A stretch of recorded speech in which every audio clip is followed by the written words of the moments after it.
Setelah Xiaoyan mengerahkan teratai Buddha miliknya ke arah Han Feng, seluruh lembah pun akhirnya terguncang dan perlahan mulai mengalami kehancuran. Pada saat ini lembah Demon Flame Valley benar-benar terjebak dalam kekacauan besar. Batu-batu yang berjatuhan dari dinding gunung membuat sebagian orang tidak dapat menghindar tepat waktu dan akhirnya terluka. Sementara itu, sebagian orang yang selamat hanya bisa terus berlari menjauh. Mereka tidak berani menggunakan sayap doki karena takut terkena gelombang api yang menutupi langit. Setelah berhasil keluar dari lembah, para ahli pun sungguh tak menyangka kalau serangan maha dahsyat itu berasal dari seorang ahli Do Huang. Pada saat ini keraguan di hati mereka tentang kekuatan Xiaoyan yang mampu bersaing dengan elit Douzong sejati pun hilang sepenuhnya. Di sisi lain, Sumei, Wuti, Old Jingsan serta para pemimpin pasukan lainnya tampak sedang memulihkan diri. Berbeda dengan sekelompok ahli lainnya, ini bukanlah pertama kalinya bagi mereka melihat teknik penggabungan api milik Xiaoyan. Saat mereka ikut pergi ke Kekaisaran Jiama kala itu, Xiaoyan sudah menunjukkannya untuk meratakan sekte Yunlan. Hanya saja, daya hancur dari teknik teratai Buddha ini telah meningkat pesat mengikuti perkembangan Xiaoyan. Begitu Xiaoyan naik ke tingkat Douzong, bisa dipastikan tidak akan ada lagi lawan yang perlu dia takuti dalam lingkup tingkatan ini. Potensi yang dimiliki Xiaoyan itu jelas membuat kelompok Sumei dan yang lainnya merasa bersyukur karena memiliki kesempatan untuk menjalin hubungan baik dengan Xiaoyan. Xiao Liang melihat kekaguman semua orang terhadap adiknya itu pun perlahan kembali teringat perjuangan Xiaoyan selama ini. Beberapa tahun lalu dia hanyalah seorang anak muda sembrono yang dianggap sebagai sampah tak berguna oleh semua orang termasuk klannya sendiri. Namun sekarang dia dapat membuktikan kalau dirinya bukanlah sampah yang bahkan sangat disegani oleh para elit Douzong sekalipun. Kemajuan Xiaoyan ini secara alami menimbulkan kebanggaan tersendiri bagi Xiao Li dan juga seluruh anggota klan Xiao lainnya. Tak lama kemudian kabut hitam di langit pun perlahan mulai menyebar setelah terkena serangan teratai Buddha sebelumnya. Xiaoyan yang melihat pergerakan itu sontak menelan beberapa pil obat untuk memulihkan doki di dalam tubuhnya guna untuk mempersiapkan diri di pertarungan selanjutnya. Dokter peri kecil yang berdiri di samping Xiaoyan terus memfokuskan pandangannya ke arah kabut hitam. Dan akhirnya sosok menyedihkan yang tidak lain adalah Han Feng pun muncul dari balik kabut. Semua orang dapat menyaksikan kalau kondisi tubuh Han Feng saat ini sudah sangat parah. Meskipun kali ini dia berhasil selamat, kemungkinan besar dia akan tetap lumpuh dan tak mungkin pulih seperti sedia kala. Tentu saja pemandangan ini secara alami membuat para ahli dari pihak Han Feng termasuk Old Jingsan merasa ketakutan setelah melihat kondisi tubuhnya saat ini. Karena tak ingin mengalami hal serupa, Old Jingsan pun tampak menyerah untuk merebut cairan bodi dari tangan Xiaoyan. Selain itu, menurut Mo Xingtian yang sejak awal hanya menonton jalannya pertempuran, dia yakin kalau serangan itu bukanlah kartu truf utama yang dimiliki Xiaoyan. Dia pasti telah menyembunyikan teknik terkuat yang digunakan saat bertarung melawan iblis hantu sebelumnya. Beberapa saat kemudian, dokter peri kecil tiba-tiba saja bergerak maju dan muncul tepat di hadapan Han Feng. Dalam sekejap, dia pun mengaktifkan sebuah teknik, dan akhirnya racun yang telah ditanamkan di dalam tubuh Han Feng pun seketika bereaksi. Pada saat ini, Han Feng sama sekali tak bisa melakukan perlawanan sedikit pun, dan hanya bisa menjerit kesakitan. Sesaat setelah itu, Han Feng, sang kaisar obat pun akhirnya tewas dan melayang jatuh ke tanah. Di saat semua orang terpaku melihat mayat Han Feng, sebuah benang spiritual pun diam-diam keluar dan menyelinap ke dalam tanah. Xiaoyan yang menyadari kalau itu merupakan kesadaran spiritual Han Feng pun segera melesat dan berhasil menangkapnya. Xiaoyan lantas sedikit tersenyum dan mengatakan, "Jika kau pergi sekarang, bagaimana kau akan menerima hadiah besar yang sudah kupersiapkan untukmu?" Kekuatan spiritual yang hampir tak terlihat itu terus berusaha sekuat tenaga untuk melarikan diri. Namun pada akhirnya dia tetap tidak bisa lolos dari kekangan tangan Xiaoyan. Di hadapan Douzong biasa, energi kecil seperti ini sangatlah sulit untuk dirasakan. Namun di hadapan Xiaoyan yang memiliki persepsi spiritual tinggi, trik Han Feng ini tidak akan berguna sedikit pun. Di situ Xiaoyan lantas mengurung kekuatan spiritual milik Han Feng itu dengan api hijau giok dan memasukkannya ke dalam botol yang sudah dipersiapkan. Xiaoyan jelas merasa lega, karena setelah bertahun-tahun dia pun akhirnya berhasil membalaskan dendam Yalau kepada murid pengkhianat itu. Xiaoyan kemudian menyapu pandangannya ke area terbuka, di mana para pemimpin fraksi yang diundang oleh Han Feng berkumpul. Pada saat ini tidak ada seorang pun di antara mereka yang berani menyinggung Xiaoyan setelah menyaksikan Han Feng yang baru saja tewas di tangannya. Tatapan Xiaoyan lalu terfokus ke arah Old Yingsan di bawah dan berkata, "Tuan Old Yingsan, aku bisa saja merupakan masalah yang terjadi hari ini. Namun aku harap kejadian ini tidak akan terulang untuk yang kedua kalinya." Ekspresi Old Yingsan pun sedikit berubah ketika mendengar ancaman tersembunyi dalam kata-kata Xiaoyan itu. Dengan adanya dua elit Dosong di pihak Xiaoyan, jelas dia sudah tidak memiliki kesempatan lagi untuk melawan. Oleh karena itu, dia pun akhirnya menyerah dan tidak akan mempermasalahkan cairan bodi lagi. Ekspresi sebagian ahli pun tampak tercengang saat mereka melihat sikap seorang elit Dosong begitu lembut di hadapan pemuda seperti Xiaoyan. Tak lama setelah itu, Mo Xingtian lantas menghampiri Xiaoyan dan meminta obat penawar untuk menyembuhkan Moya sesuai kesepakatan mereka sebelumnya.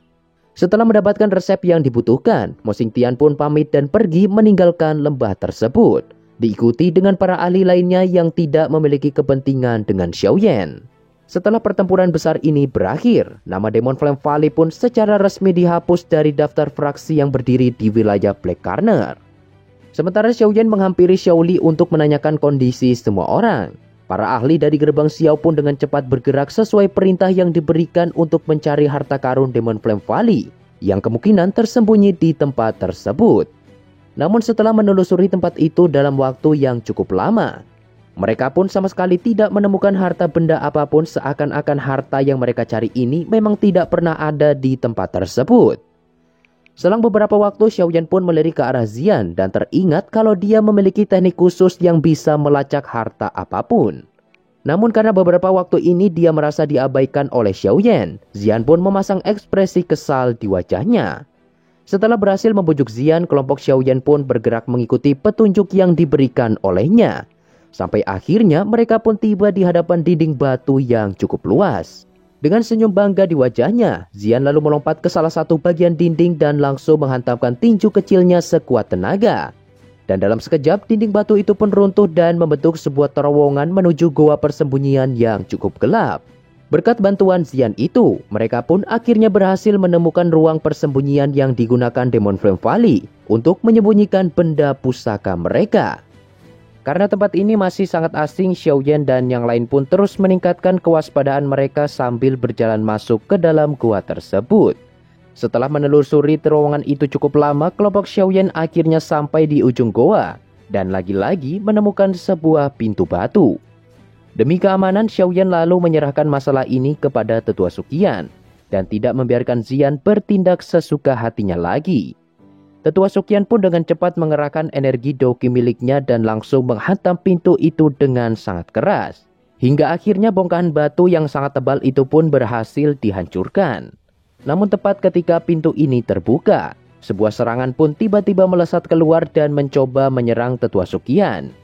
Beruntung serangan tiba-tiba ini masih tergolong cukup lemah sehingga Tetua Suqian dapat dengan mudah menangkisnya. Berkat serangan ini, ruangan yang tersembunyi di balik pintu pun seketika terlihat secara jelas, di mana ruangan ini merupakan sebuah gudang harta yang sangat luas. Selain itu, seluruh dinding yang mengelilinginya tampaknya terbuat dari material black metal. Di dalam sana juga terdapat cukup banyak rak yang digunakan untuk menyimpan berbagai macam bahan obat tingkat tinggi. Tatapan semua orang pun seketika tertuju ke arah magical beast tipe ular yang tergeletak di tanah. Jelas itu adalah pelaku yang menyerang mereka sebelumnya. Bisa dilihat kalau magical beast tersebut pasti ditempatkan untuk menjaga gudang ini. Namun karena ular ini hanya sekelas doang, dia pun hanya terdiam di pojokan dan tak berani menyerang kelompok Xiaoyan lagi. Namun tepat ketika Xiaoyan dan yang lain sedang berkeliling untuk melihat berbagai macam teknik Dou yang ada, magical beast ini pun mencari kesempatan dan berniat menyerang mereka secara diam-diam. Hanya saja tindakannya itu digagalkan oleh Xian yang secara langsung menghajarnya dan menyeret ular tersebut keluar goa. Xiaoyan yang melihat kekuatan Xian meningkat dengan sangat cepat pun semakin penasaran dengan wujud aslinya. Meskipun tidak begitu yakin, tetapi Tetua Suqian menduga kalau tempat asal Xian kemungkinan berada di wilayah dataran tengah. Menurut rumor yang beredar, di bagian selatan Central Plains terdapat cukup banyak klan Magical Beast yang sangat misterius. Dikabarkan beberapa Magical Beast di tempat ini memiliki garis darah kuno sehingga dapat bertransformasi dan mempunyai kecerdasan layaknya manusia. Hal ini serupa dengan beberapa klan manusia yang memiliki garis keturunan dari zaman kuno. Setelah mendengar penjelasan itu, Xiaoyan pun terdiam sejenak. Kemungkinan klan misterius yang berada di belakang Xun-Er juga termasuk salah satu dari klan yang disebutkan oleh tetua Suqian itu. Bagaimanapun, The Central Plains atau Dataran Tengah adalah wilayah terluas yang ada di benua Doki. Bisa dikatakan ahli terkuat di tempat ini setara dengan orang terkuat di seluruh penjuru benua. Oleh karena itu, jika Xiaoyan benar-benar ingin menemui Xun-Er, maka dia harus secepatnya mencapai tingkat Douzong. Di masa lalu hal ini mungkin adalah sesuatu yang mustahil bisa dicapai oleh seorang pemuda seperti Xiaoyan. Tetapi saat ini tingkatan yang dianggap mustahil itu benar-benar sudah di depan mata. Dan hanya menunggu waktu sampai Xiaoyan bisa mencapainya. Singkat cerita, Xiaoyan kemudian lanjut menggeledah tumpukan teknik Do untuk mencari sesuatu yang bisa dia manfaatkan. Hingga akhirnya dia pun berhasil menemukan sebuah gulungan teknik kelas D yang dilindungi oleh sebuah penghalang. Senyum di wajah Xiaoyan pun perlahan melebar. Sesuatu yang bahkan dijaga dengan hati-hati oleh iblis hantu pasti bukanlah barang biasa.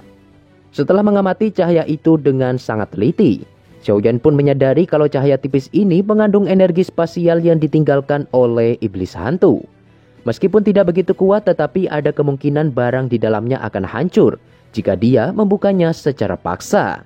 Xiaoyan lalu menjetikan api hijau giok di jarinya dan mulai mempelajari penghalang itu secara hati-hati.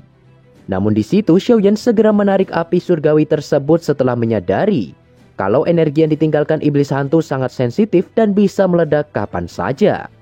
Jelas segel ini adalah sesuatu yang tidak mudah untuk ditangani, mengingat penciptanya sendiri adalah seorang elit Douzong bintang 7. Tak lama kemudian, Xian yang sebelumnya sibuk bermain-main dengan Magical Beast penjaga goa pun akhirnya kembali. Xiaoyan pun sontak teringat kemampuan khusus Xian yang mampu menembus segala macam penghalang. Dia lalu membujuk Xian agar mau mengambilkan semua harta itu. Sebagai imbalan, Xiaoyan berjanji akan memberikannya pil obat terbaik yang melimpah. Tentu saja Xian sangat setuju dengan tawaran itu dan langsung mengambil harta yang diinginkan Xiaoyan tanpa ada halangan sedikit pun. Kemampuan khusus yang dimiliki Xian ini secara alami membuat tetua Suqian semakin merasa kagum. Di antara harta yang dikeluarkan Xian itu, Xiaoyan pun tidak sengaja menemukan sebuah gulungan teknik kelas di tingkat menengah yang berisi metode Qi cahaya kilat.